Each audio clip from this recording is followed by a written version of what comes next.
Hey, they're going to be doing a review on the Chevy Silverado key fob swap.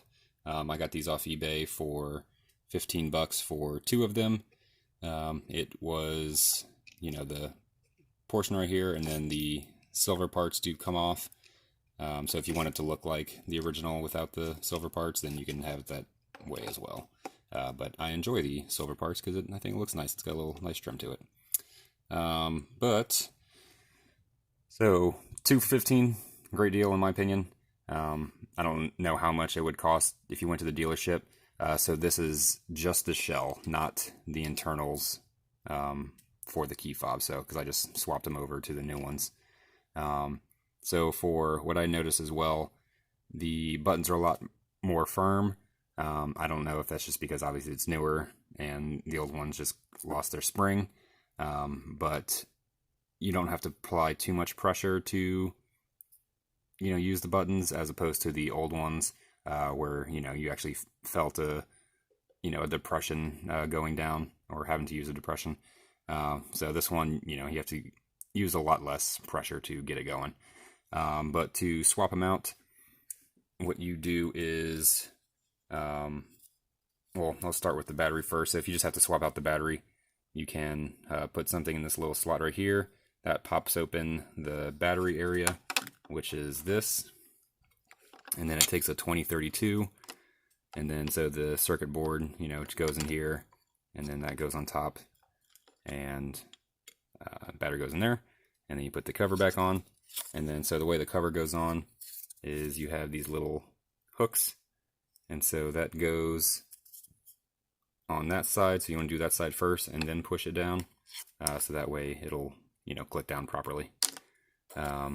But so whenever you're trying to take apart the rest of the key fob, you flip it on the top side from what I thought was the easiest way, and then you pry apart the corners first, and then so it has these little hooks or catches right here. So that's what it is, clipping onto these things right here.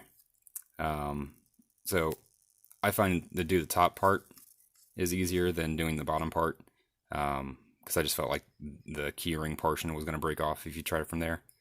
But so once you get those corners, and then put the knife, or I use the knife between the rest of it to separate it, then it came apart fairly easily.